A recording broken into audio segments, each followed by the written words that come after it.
Hey dudes, welcome to Splat from the Past, the only 80s themed horror and sci-fi show where things can get totally radical. Now today, I will be interviewing an actor's actor, and I am talking about Alan Blumenfeld. Alan Blumenfeld, he was actually referenced on Monday.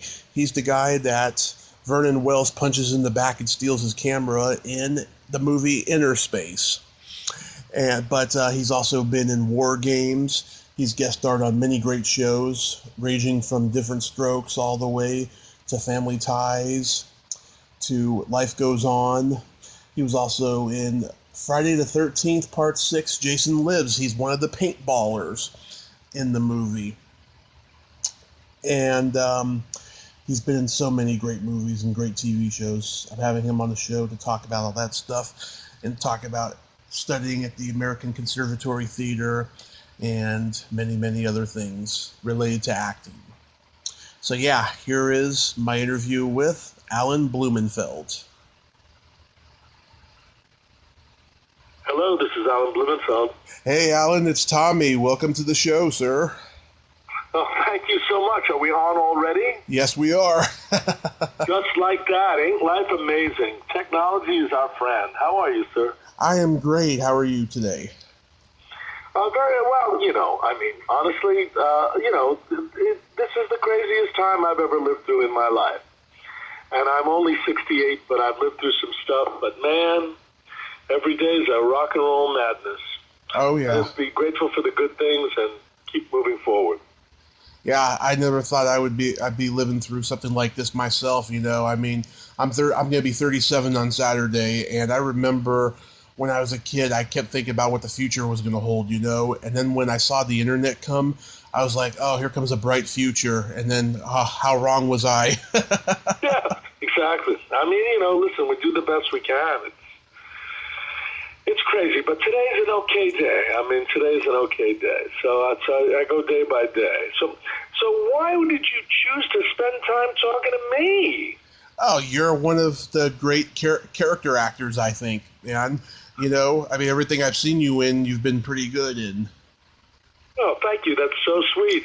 So I'm currently in several episodes of Space Force on Netflix, starring Steve Carell and John Malkovich and a whole bunch of amazing, funny people. And I have not a large role, but I have a recurring role, and I'm happy to be present. And I had a great time shooting it.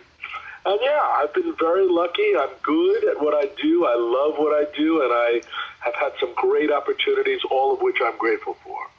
Yeah, the other day I heard Mark Maron reference that show. He was promoting it on his podcast. I don't know why. Maybe he interviewed one of your co-stars before, but I thought, oh, that's pretty interesting. I got to check that out. And just hearing you mention it now, it reminded me that I got to check it out. Oh, it's worth it. I mean, it's, Carell is an amazing talent, I think. He's so sweet. He can get away with stuff that most people can't, like his Michael Scott on The Office was, kind of despicable, but he's so sweet that, you sort of forgive him a lot of his behavior. But I had a lot of fun shooting, and it was really good to be part of it. That's for sure. Awesome. Well, going back in time, did you gravitate toward acting early on in your childhood? Oh, yeah. No, I knew by the time I was 15 that this was it. This is what I was going to do, and this is what brought me great joy.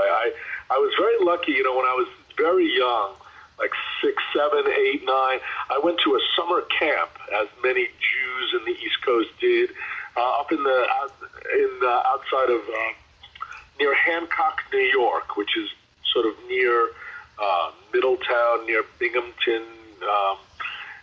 Anyway, it was it was an extraordinary experience. I grew up on Long Island, so it was not the city, but it was very suburban. But this was like in the woods, man. This was a gorgeous piece of land surrounded by giant trees and beautiful bunks and cabins and a giant figure eight lake with. I learned sailboats and canoes and water skiing, and we played baseball and softball actually, and basketball and volleyball. I mean, I did everything. And they had a theater program. And at the time when I started, a woman named June Rovinger, who went on to had quite a significant career as a stage manager in New York, she was in charge of the program. And it was every age group did a play. And then when she left, Jeffrey Moss, who's currently still directing, took over. And, you know, it was an opportunity starting when I was 8 or 9. I did a play called, when I was 8, I did a play called The King Sneezes. Yeah. I remember it very well. And then we did, you know, I played the Marion Sam and Little Abner. I played the mayor in Brigadoon. I mean, you know, it was just spectacular. And I realized then, wow, this is fun.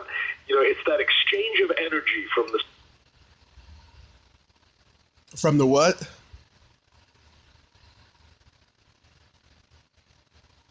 Alan? Alan? Alan? Alan?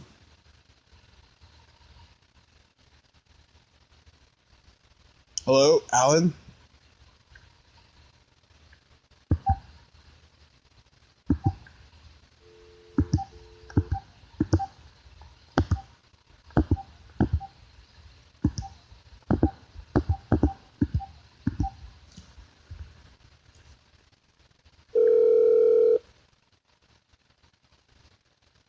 How's that? Is that better? Yeah, sorry, we lost signal there. I'm so sorry. I could hear you, but you couldn't hear me. Wow.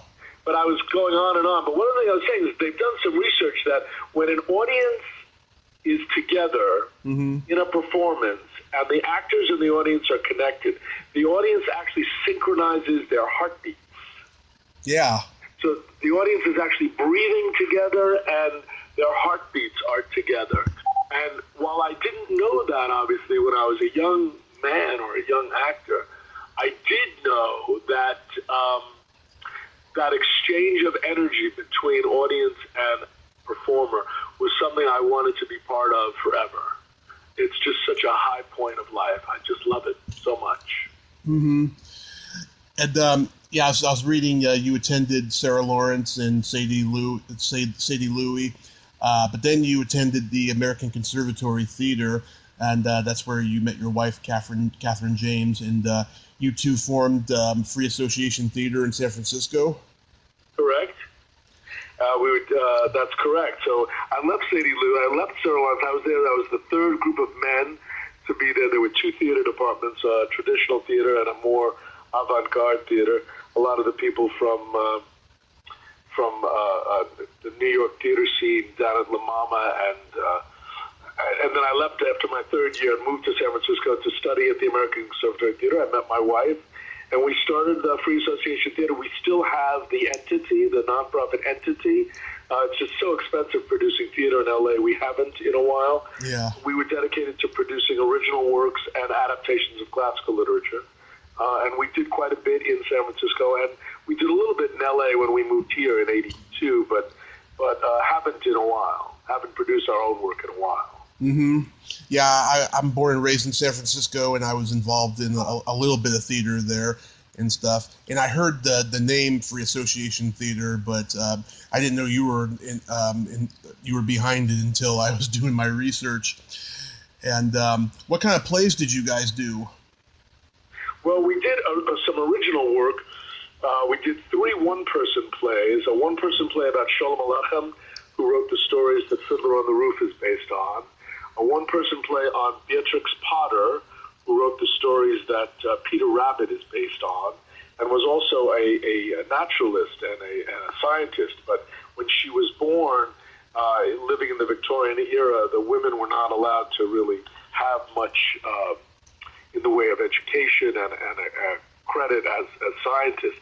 And then we did another one-person play on Ellen Terry, who was the great performer in the 19th and early 20th century, mother of Gordon Craig, one of the great designers of the early 20th century, actually through the early part, till middle of the 20th century. And then we did an adaptation of 3 Catherine Ann Porter short stories. 1918 and World War I. Yeah. We did an adaptation of The Little Prince. And we did another one-woman show called To Be Young, Gifted, and Pregnant, because at one point my wife got pregnant, and we didn't want to stop performing, so we did that. And we performed those shows all around the Bay Area, all around Northern California, and took them to L.A. when we came here. Since we've been here, we haven't performed so much, but we did produce a production of Tally's Folly at the Theatricum Botanicum in 2001, 2002. And then we just co-produced a production of Gin Game, which is a two-hander also at the Theatricum Botanicum, that we moved a production that we'd originated at the Sierra Madre Playhouse. But boy, San Francisco was a magic time when I was there in the late 70s. You know, it was it was just exquisite. The Magic Theater was happening. John Lyons was producing. ACT was powerful, but Berkeley Rep and Berkeley Stage Company were all producing. The Eureka Theater, about 8 years after we left, the original production of Angels in America was produced at the Eureka Theater. It was really just a hotbed of creativity at the time. I miss it very much, but it is not what it was. So I'm here now. Yeah, it was a beautiful scene, from what I've been told. You know, theatrically and musically, and the comedy scene was great. I mean, it was a great time for San Francisco. You know, it's sad the way it is now. You know, with all the homeless people on the streets. It's overwhelming now. That's a problem. Yeah, it's very overwhelming. When you were at the American Conservatory, did any of your classmates go on to become successful? Oh, my. Well, Denzel Washington was there just after we were. Oh. Annette Bening was there just after we were. Harry Hamlin was there just before us. Mm-hmm. He went on to great things. In my year, there are a number of actors who became good working actors. Troy Evans. Oh, yeah. On Bosch, and did many years on ER. A wonderful actor. Dakin Matthews. Came out of there. He's now in New York. He's now sheltered at home, as we all are, but he was doing several plays in New York. So, it was quite ACT was quite it certainly was a transformative time in my life. William Ball was a great mentor and a brilliant, wonderful teacher. I'm involved in a theater company here in L.A. called A Noise Within, and the artistic producing directors, Jeff Elliott and Julia Rodriguez Elliott, they were at ACT about 10 years after we were. So this notion of repertory theater is something that they appreciate and carry on with, and it was truly a magic time. Mm-hmm. Did you know Joey Segal? I did not. Yeah, I just talked to him a couple weeks ago. He was there with Denzel, and they're still friends to this day, he told me. That's very cool. Yeah. So you moved to L.A. in 1982? Moved to L.A. in 82 to search for the dream of film and television success, chasing fame and fortune. When we came to L.A., a friend of ours said, welcome to L.A., theater is a dinosaur. And I was really, brought up short. And I have to say, since I've been here, which is a long time, I perform in 2 to 4 plays a year at A Noise Within under a full equity contract with health and pension, and also at the Theatricum Botanicum up in Topanga Canyon, which is also an equity company. And so I've done a few plays, non-equity, what they call waiver theater, in small 99-seat venues. I've done about 6 of those shows. But for the last 30 years or more, my wife and I both have been able to do theater and do it under union contracts, and then of course I was fortunate enough, and I did get an opportunity to do a bunch of television and movies. Mm-hmm. I love very much. Yeah, and I've been to theater in LA and stuff, and it was a little theater. It wasn't like a huge one. It was the Whitefire in Sherman Oaks, Sure, nice theater. Yeah, nice theater, but like, yeah, I mean, it didn't seem like, there was a whole lot of like important, movie people in the audience and stuff. The LA's not a big theater town. Well, there are oddly enough more productions per capita in LA than any other city in the United States. Over 250 productions a year. A lot of them are in small theaters. A lot of them are crappy, but many are terrific and really inventive. And really, there's a very active and vital and assertive theater community in LA. But theater will always be, the redheaded stepchild, because film and television as an industry looms so large that it's impossible to garner the kind of attention that film and television does. But you carry on. You practice your craft as an actor, and of course there are many actors who come to LA who are not interested in theater, and they come here specifically to do film and television, and that's fine. There's nothing wrong with that. You just have to know what you want and what you're good at, and find a way to pursue it. Yeah, the actor does theater for the soul. They do movies and television for the pocketbook. That is exactly right on. That's beautifully said. That's exactly right. There's nothing wrong with it. It's sort of how things work, and it's very hard to make a living in theater in New York. Even on Broadway, minimum now is $18.75 a week or $2,500 a week or something. And, if you have a rent stabilized apartment, you could probably do okay. But otherwise, even that is not really enough to survive. So yes, you do theater for the love of it and for the craft of it, the magic, the glory of performing live. As I said, the glory of that extreme energy between the audience and the actor. Nowhere else does that happen. Live theater, and it's just it's just something that I have always committed myself to doing. It's something that I love very much, and I'm lucky enough to get to do it.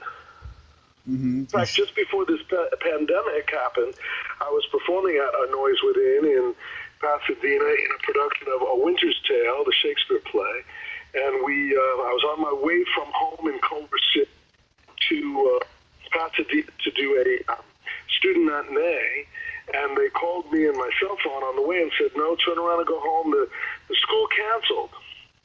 And I went home, and then I got a call saying, "Oh, we're closing the season." And that was early March. And I've been home, sheltered in place since then to avoid this insanity. But I mean, I was just on a Zoom call with my fellow castmates from A Noise Within, and we were all lamenting how much we miss each other and wondering when we will finally get back onto the stage again. And I believe it will be at least a... Yeah. You're starting to break up, Alan. Oh, I'm sorry. I'm in the same place. Is this better? Yeah. So you're... I was just saying, I think it's going to be quite a while before we're back in the theater. Yeah, we'll see. We'll see what happens with that. But your first movie was WarGames? Well, my first movie in Los Angeles was WarGames. I had done some film in San Francisco before then, but when I moved to LA, my first film was WarGames. I had actually auditioned for it in San Francisco. It had been, they shot it, and then the movie went into turnaround, which means the money fell out and they had to find a new studio. And when I moved to LA, someone said, "Oh, the movie they're casting it again." And I went in and got the role of the science teacher at the very beginning of the film. And it was the first film I had done in LA. And, I woke up at 5 in the morning. I drove to the set. I shot my scene, and I was home by 1:30 in the afternoon, putting my young son to bed for his nap. And I was like, "Oh my God, that's it? That was it? I made a movie? Oh my God!" But I think it's a great film. Matthew Broderick was extraordinary, and it's great fun. Yeah, I interviewed the guy who was originally going to play Matthew Broderick's role, Jeffrey Weissman. Hey. What happened to him? Okay, so before John Badham was going to direct, Marty Brest was going to direct. That is correct. Yes, and so then when John Badham took over, I guess he wanted someone with more of a mass appeal, so Matthew Broderick had it. Yeah, but if you're asking what Jeffrey's doing now, he actually teaches acting in San Francisco. Oh, how fabulous! Yeah.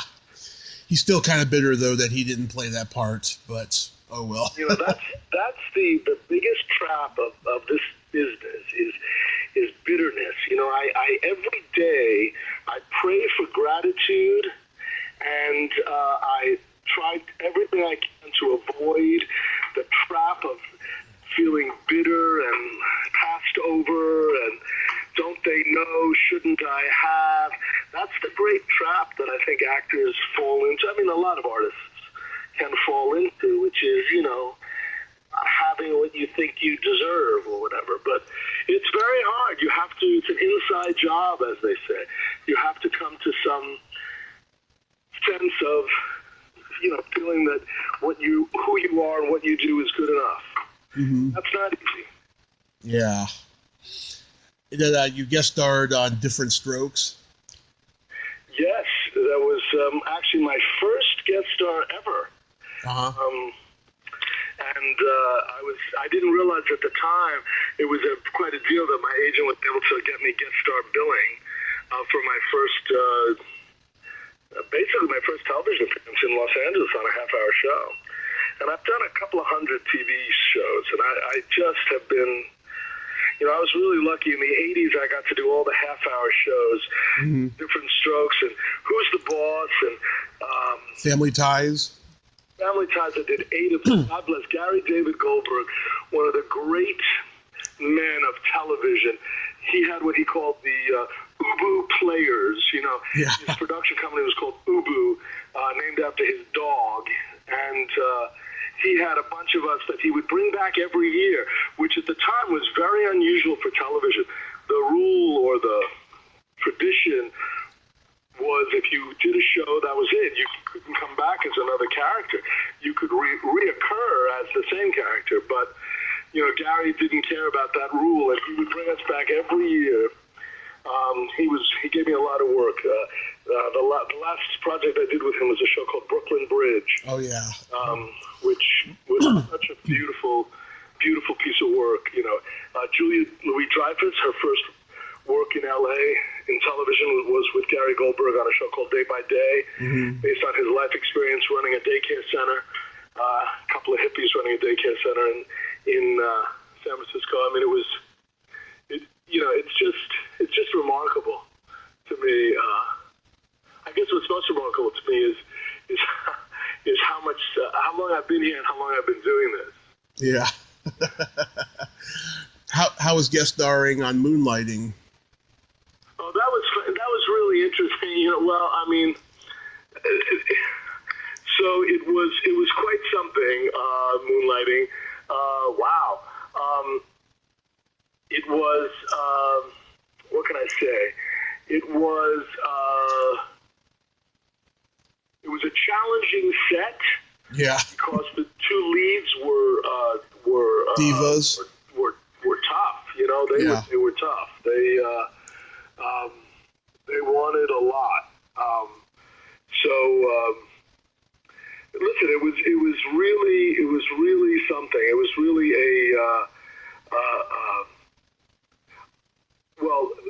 the best story for me about that show was I get a call from the stunt coordinator saying, so, you know, you're going to be on a high, are you afraid of heights? I mm-hmm. said, no, I'm not afraid of heights. They said, good, you're going to be on a 12-foot platform, but you'll be tied down. I said, well, 12 feet, that doesn't sound bad. When I show up, I realized that meant it's a 12-foot platform moving out 12 feet from a 30-story window. Mm-hmm. Well, actually, I was on a 30th floor outside the window, standing on a 12-foot platform. And I am terrified of heights.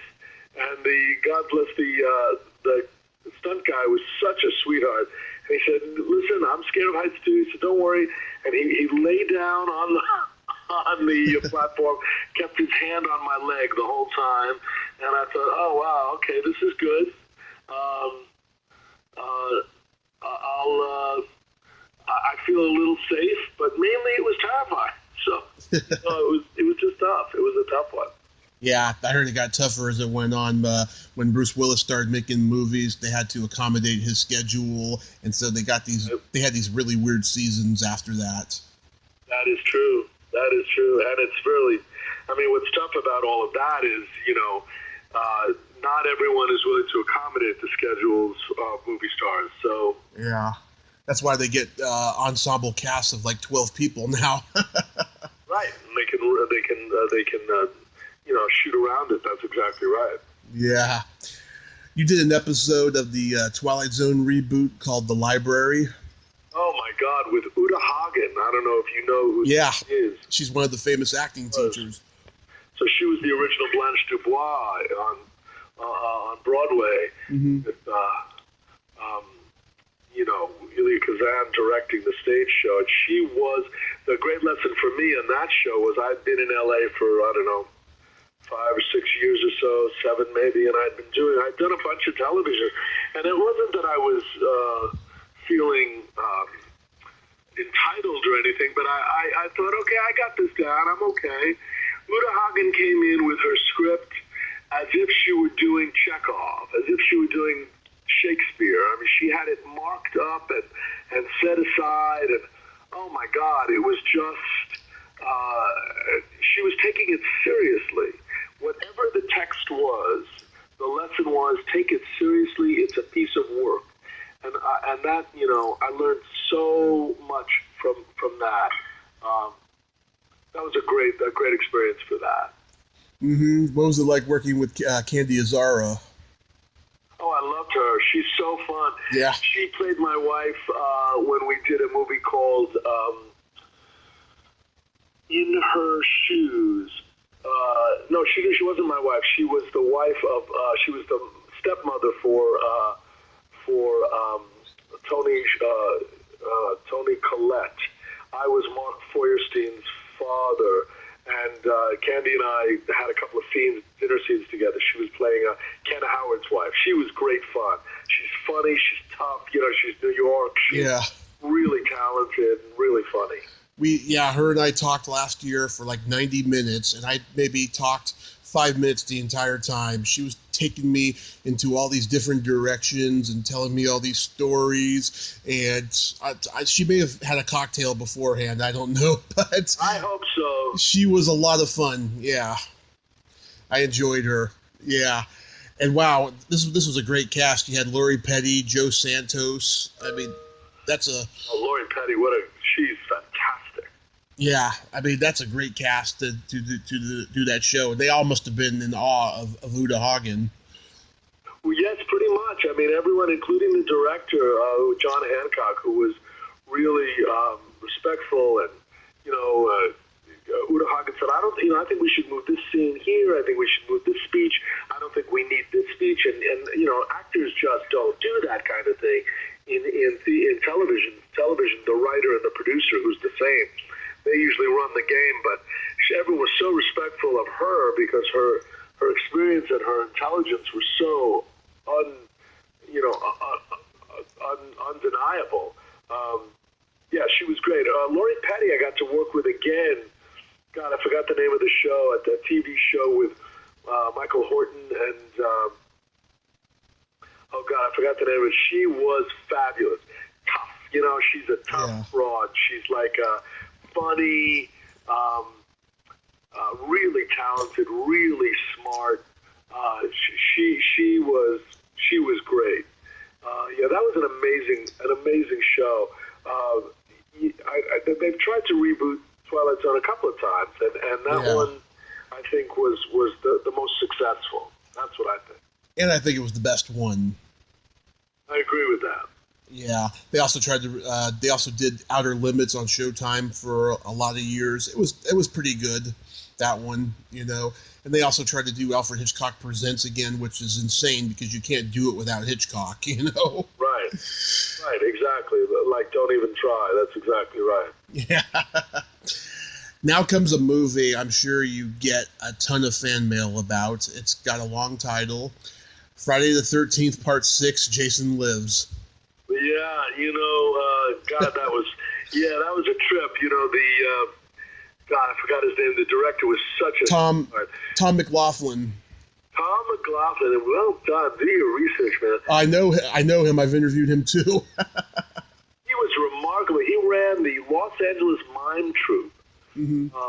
He was a theater guy, really smart. So we're on an airplane, a bunch of us, me and, God, I forgot her name.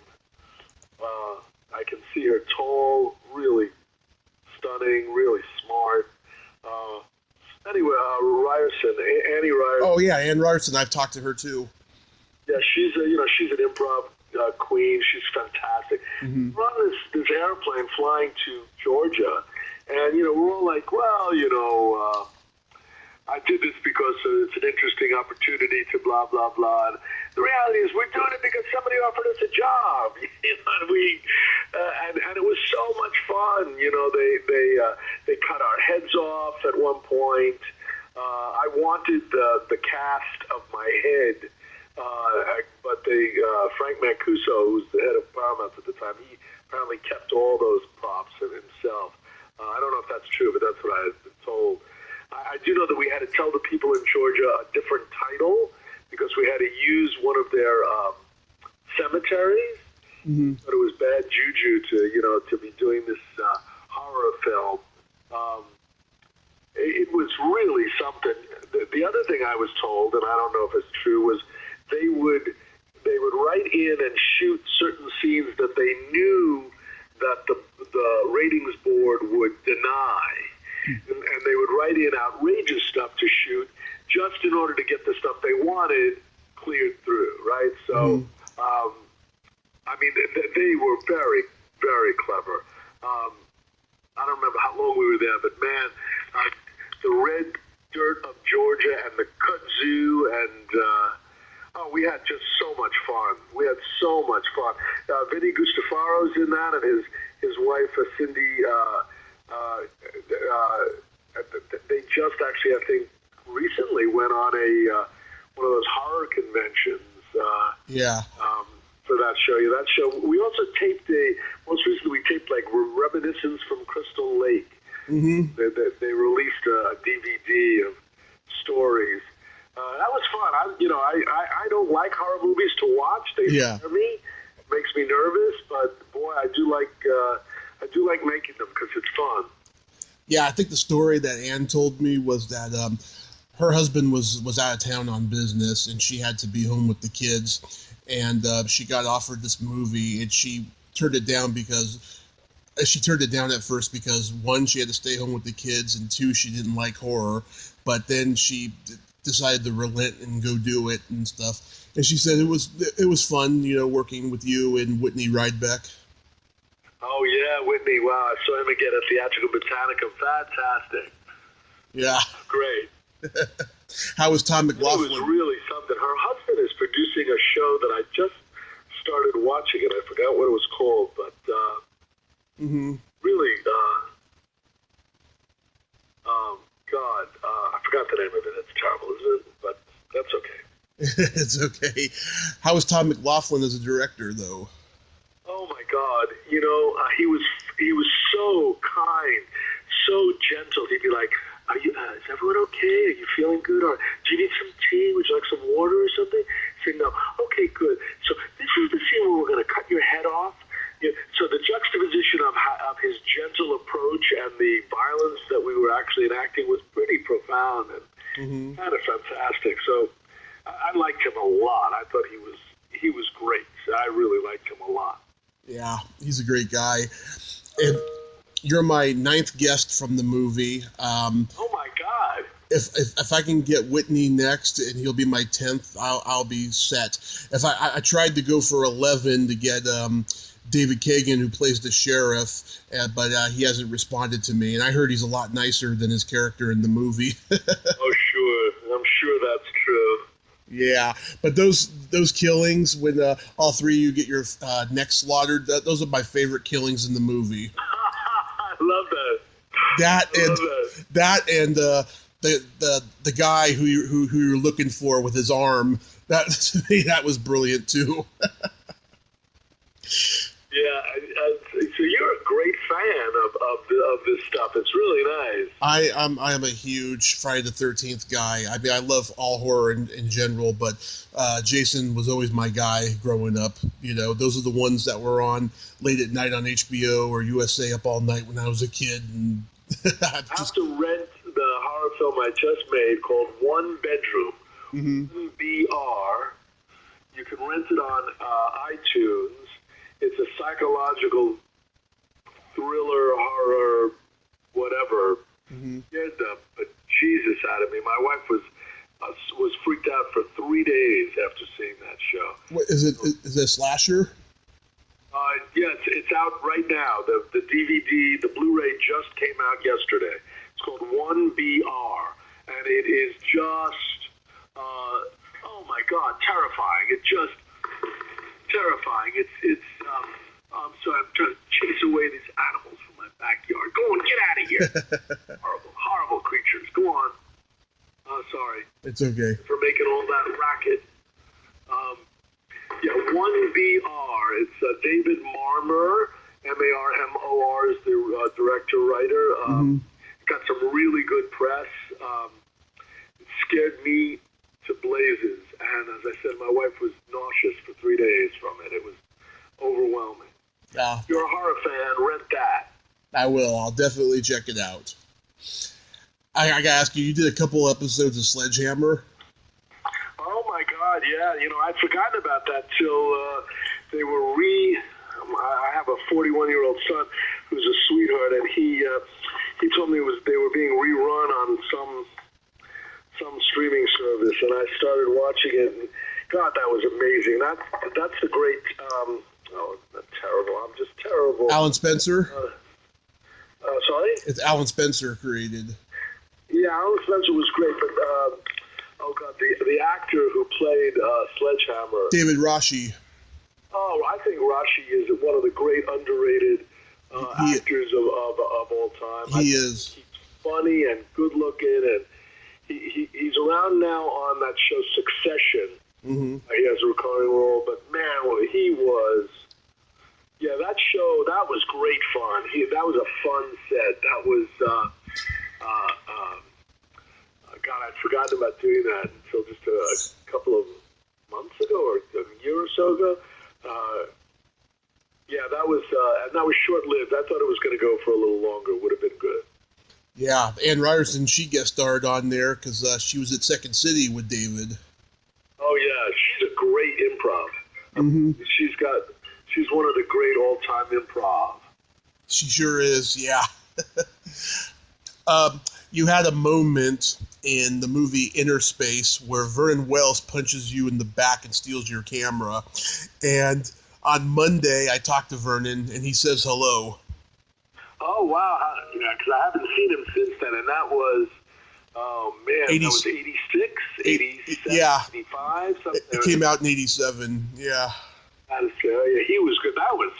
So that show was Joe Dante directing. That's really sweet of him. If you speak to him again, please give him my regards. That's so kind. Yeah. My mother-in-law was from a small town in the Midwest, was visiting while I was shooting that, and I invited her to come to the set. And the set was the mall in Sherman Oaks, the Galleria, which is this huge 3-story indoor mall. Used to be. Now it's an outdoor mall. Oh, yes, exactly, the Galleria. Well, it's in and out, right? It's huge. It's just, and they had hired a bunch of costume characters. The gag was a bunch of people dressed up as penguins and a bunch of nuns, right, crossing each other. And they had a whole bunch of other people in costume. And I mean, there must have been 300 extras. And it took 8 hours to shoot, or 6 hours. It took forever. And my mother-in-law, who's, God bless her, she's so sweet, she's in her 90s, she was sitting there for about 20, 30, 40 minutes, And she just said, "Oh my, what a waste of money." I said, no, you don't understand. See, while those people who are waiting around, they're waiting until this group finishes what they're doing, and then that group will go off, and then this group will work. And she said, "Yeah, but it just seems like such a waste." I thought that was, there's the outsider's perspective on the film industry, right? You know, yeah. all she saw was a lot of people standing around not doing anything. Mm-hmm. Yeah, because there's so much downtime, between shots. Exactly. And Martin Short was fantastic, wasn't he? He was just brilliant. Yeah. The whole premise of the movie was supposed to be, what if Dean Martin got miniaturized and he was inserted in Jerry Lewis? Right, there you go. Perfect. Yeah, and Martin Short, he was influenced by Jerry Lewis a great deal. So, so he's brilliant, like he is. Yeah, he's absolutely amazing. I agree. Yeah, you did the short-lived series Just in Time with Tim Matheson. Was that? Oh my God, that was my first contract, Mm-hmm. and boy, that was. I guess I can say this, So Annette Bening was hired to do that with Tim, and she was replaced by Patty Callenber, Patricia Callenber. Annette I had known briefly at ACT. She was married to J. Stephen White at the time, who was a friend from ACT. That experience of being a series regular, I guess we shot 6 or 7 episodes. Everyone says, I've been very lucky, and people say, "Oh, you work all the time." I said, "No, I don't."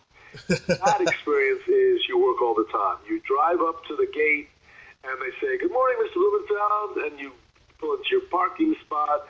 You come in, they have your coffee ready. They know what you like to eat. You get treated like you're a guest at a high-priced hotel. And you get to do work, and you get to know the crew and the camera guy. He taught me, God, I forgot his name, the DP. God, he taught me so much about what the key light was, how I tend to shift my weight onto my left hip and throw off the balance of the frame, and how to stay focused, and what because it was a 3-camera show, not video.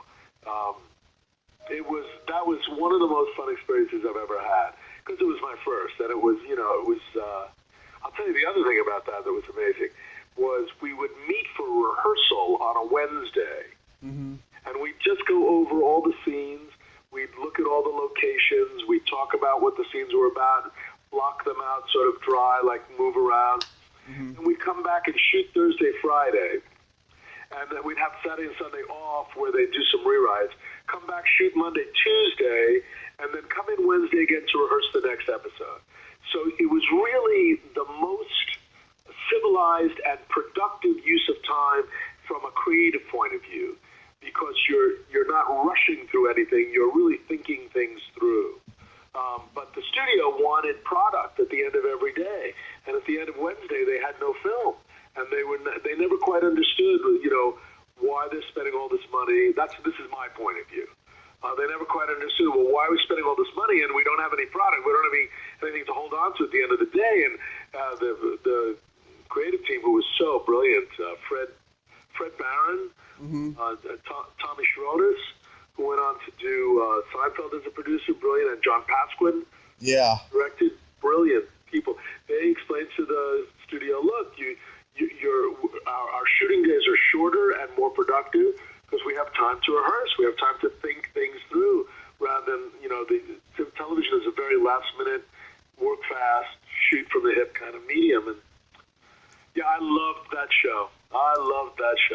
Why do you think it got canceled, though? Well, I don't know. Maybe it was a little ahead of its time. We got canceled, and Murphy Brown took over our offices and our stage at Warner Brothers. I don't know why. I mean, it's hard to know. Maybe it was a little ahead of its time. It was a single camera dramedy, they used to call them, right? And it was about a magazine.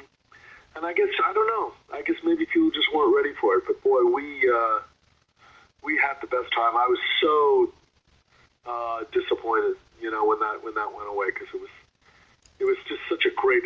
Tim Matheson is he's just a funny, smart, talented guy. He knows how to be a leader. Yeah. He really taught me what it means to lead a group. When you're the lead and one of the producers, and just what it means to show up with energy and a positive attitude and keep everyone's head in the game. I learned a lot, and I really, we got to be friends. I haven't seen him in a while because people drift apart in this world. Yeah. But man, I loved him, and I just think he's amazing. Yeah, I sometimes, when a show gets canceled, many people forget it for years and stuff, but thanks to the internet, you could find out so many shows got canceled, Oh, okay. It's a weird... I don't know. Yeah. It's a weird thing, yeah. Yeah, it's hard to know, if you could, if you could figure out how that works, what makes a hit and why things get canceled. If you could figure that out, I think you'd own the world. Because I just don't think anyone has any idea why something works and why it doesn't. Mm-hmm. Yeah. Do you remember doing the low-budget horror movie Nightlife? Oh my God, yes! With the great God, what's his name? That redhead. What a sweetheart. He had just signed a recording deal. Scott Grimes. Yeah. Recording deal, and was eventually wound up doing ER, and quite wonderful as an adult. He was very young, and the great John Astin was on that shoot. And God, he is one of the greats. He wound up doing a one-man show on Edgar Allan Poe that a friend of mine was the stage manager. They went all over the world with that show. And Nightlife was a lot of fun. Low-budget films, when they're shot by people who are really inventive and committed to doing something of a high quality, are some of the most fun things to do, because you're solving problems not with money but with creative solutions. Certainly, we had enough money to shoot the show, but that team, and I forgot who they were, but boy, they knew what they were doing. They had it really. When you have less money and less time, you have to be more organized, because time is everything. Time is the one aspect, the one commodity that you have only a limited amount of. And that old saying, "Time is money," is the truth for sure. But I thought that was a lot of fun. Because I talked to Cheryl Pollack and Darcy DeMoss, who was also in Jason Lives, by the way, and they both said it wasn't a particular good experience, but, depends on who the person is, I guess, who experiences, certain things behind the scenes. And I'm not a hot young babe, I never have. I don't know how. I think how women are treated is usually very different, and usually not as nice as, I'm a character actor. At the time I was older than most of the people on the set, and I was only in my 30s or something, but I still, it was, except for John Astin, who, so I try to, listen, if I show up to work, on a film set or a television set, it's already a good day. So for me to be in a bad mood, please fucking shoot me. Well, how dare I? Otherwise I'm at home saying, why am I not working? Yeah. So if you're working, it's a good day, and you've got to just accept that, because, what else are you going to do?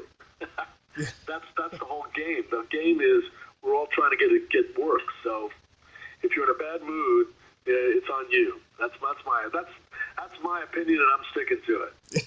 That's a good one, I have to say. I think so. Any good stories about Worth Winning? Oh my God! I worked with the great Mark Blum, who just died of the virus. Yes, I was supposed to interview him this month. I talked to him before he got sick. He was one of the funniest, most elegant, a great storyteller, a brilliant actor. and a real New York theater, New York actor. Yeah. We were not close by any means. I don't mean to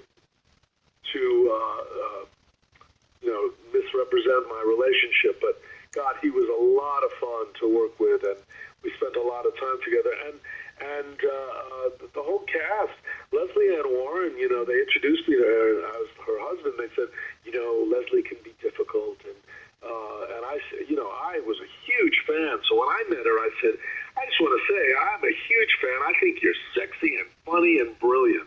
So I can't wait to work with you. Well, obviously, I had a great time.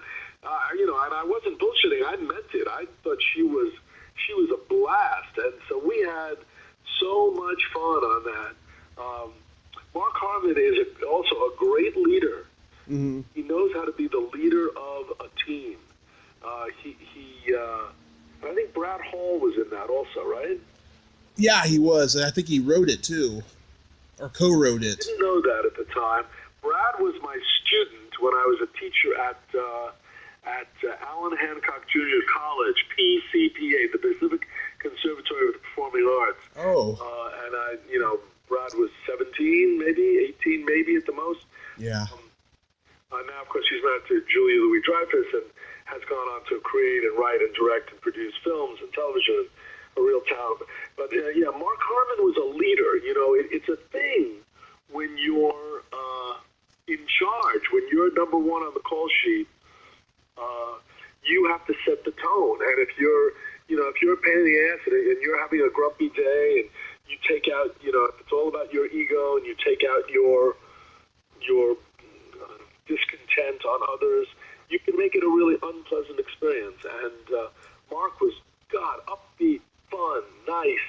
I just worked with his wife on Pam Dauber. There's a television show, I forgot the name of it, that done not long before that. And I loved it. It sounds terrible, right? It's like everything you ask about, I'm having a great time. But I got to tell you, my attitude is, again, if I'm working, I'm lucky. Mm-hmm. And I'm trying to find the most fun, the most collaborative, the most the most creative work play atmosphere I can find. And that's pretty much how I approach everything, including at this point over the last several years, including auditions. Auditions is that's the actor's job. My job is to audition, and I have to deliver the performance. If I happen to also get paid and hired and paid for the job, that's bonus. But my job is to go in for the audition and deliver, the highest quality work I can. And that's, I think, something that actors struggle with. That along with, being bitter. Oh, I have encountered a lot of bitterness on this podcast from a lot of people who are so talented and have a cult following, amongst people. It's just, it breaks my heart sometimes, but I'm so lucky with the people that I do get to talk to who are very humble, quite like yourself. Well, listen, that's not to say I don't have dark times, God knows, especially lately. Everyone does. What's going to happen? I mean, we're in the shit round. I mean, I don't know when theaters are ever going to open and how are they going to open. But, again, so there are two ways to approach it. Either live in despair and negative energy and just drive yourself and your people around you crazy, or try to make the best of it. And day by day, for the most part, I'm trying to make the best of it and have the most productive time I can have.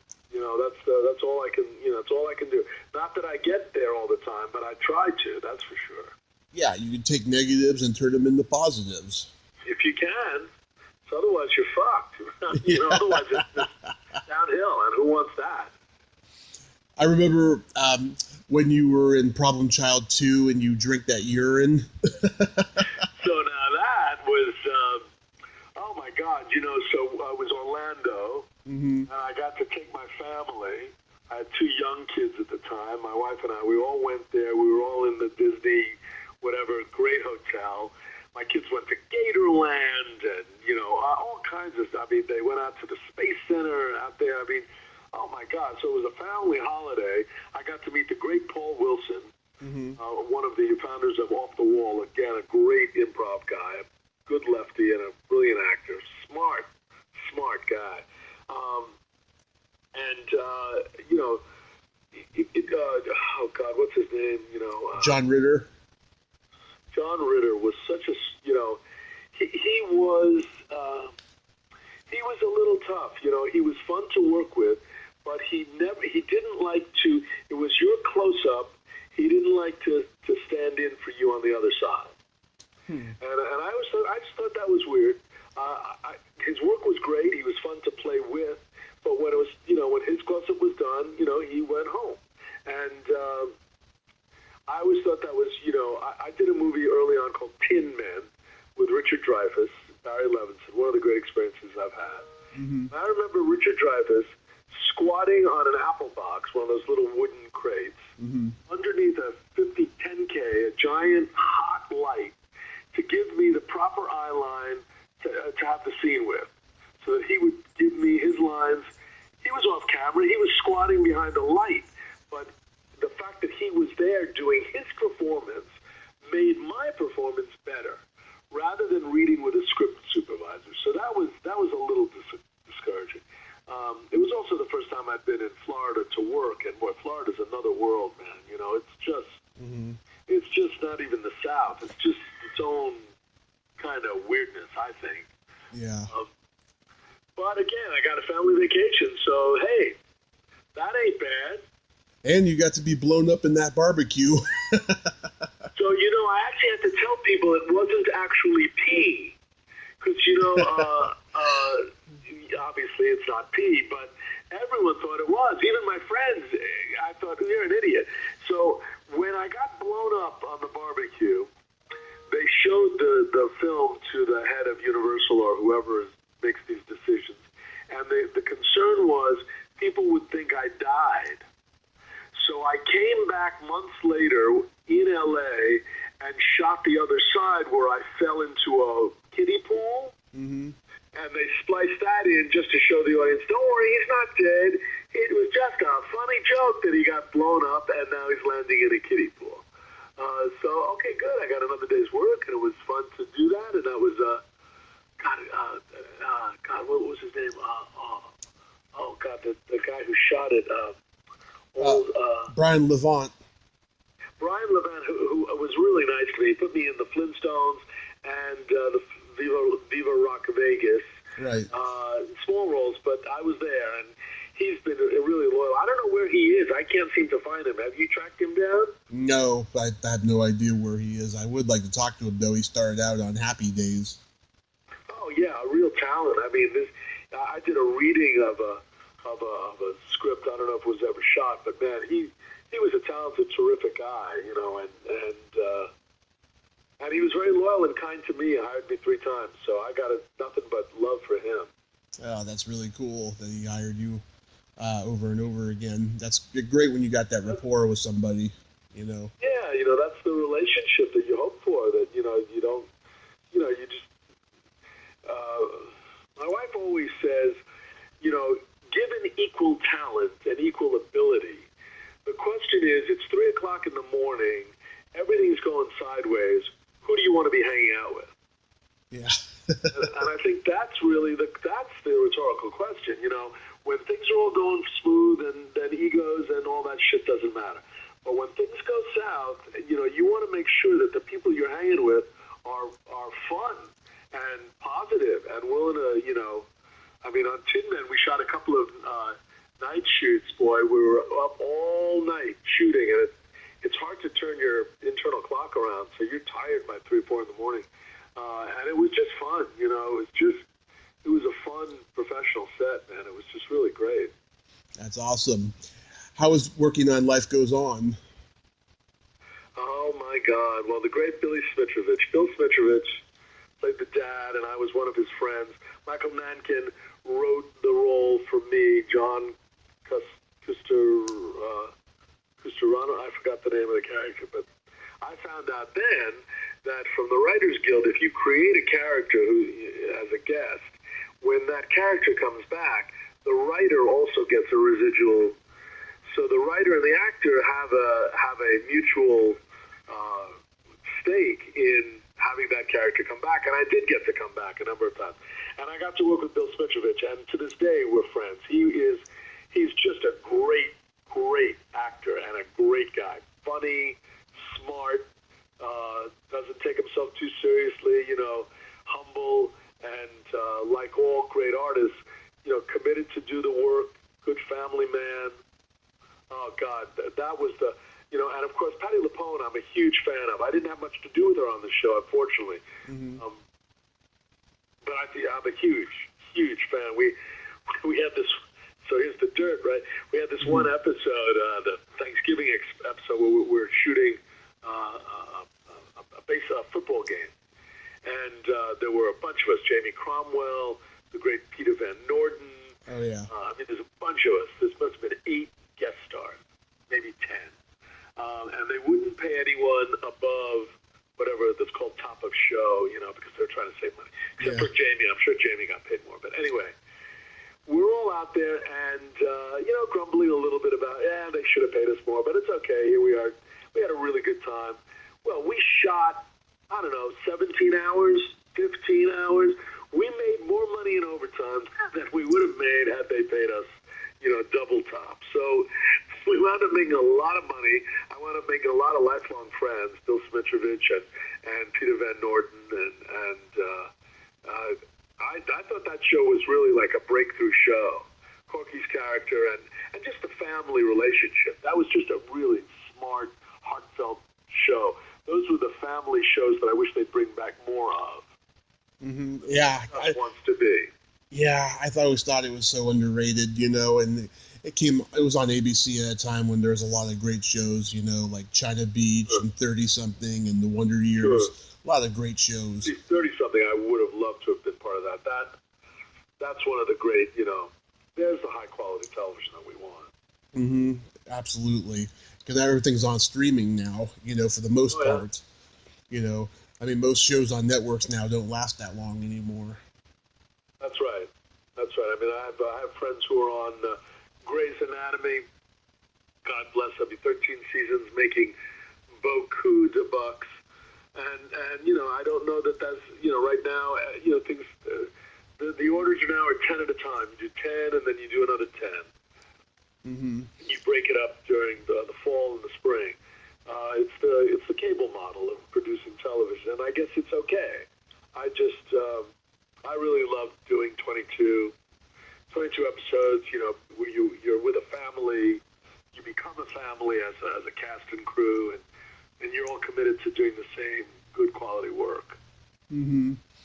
So aside from Space Force, do you have anything else that either you worked on before quarantine that's coming out, or stuff that you're planning for the future after quarantine?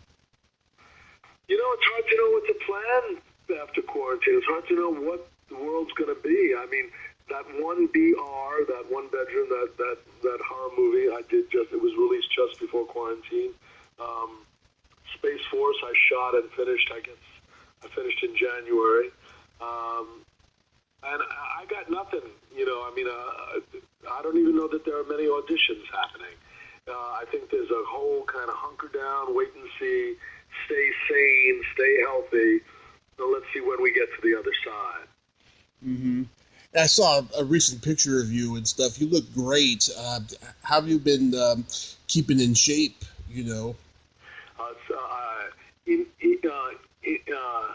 What's the word? Imperfectly. My weight goes up and down, my food goes up and down. We're trying to walk. I'm working out with a trainer on FaceTime, trying to keep stretched and active.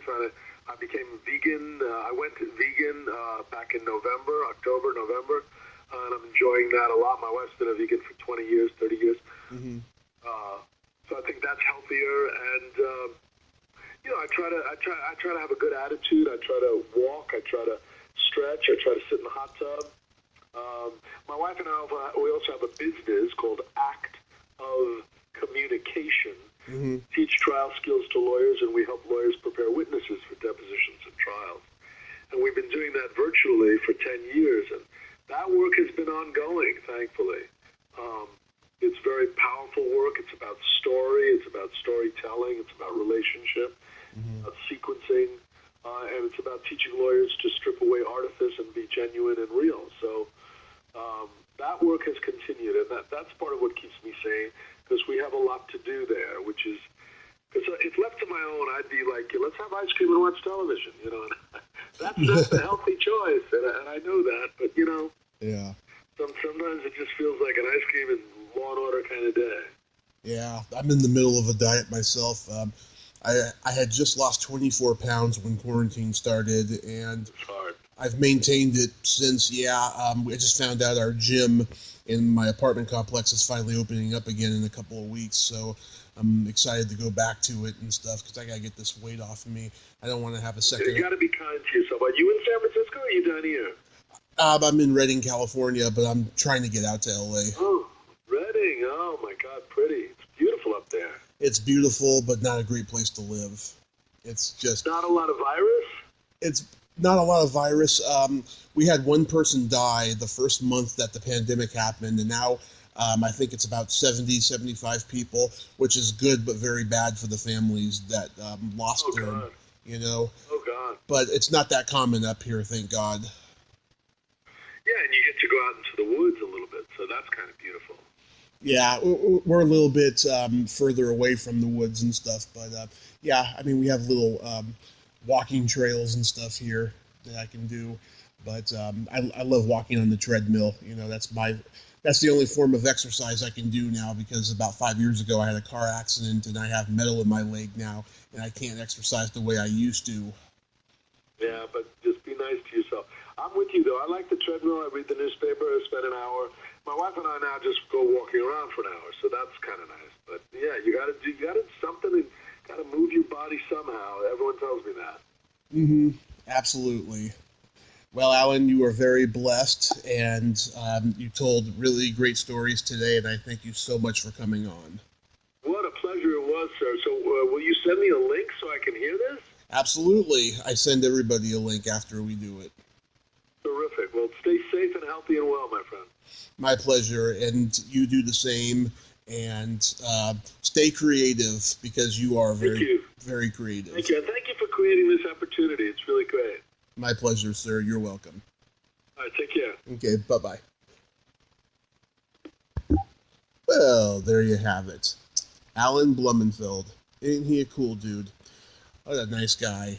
Great stories, too. Very passionate about his art. And you gotta love that.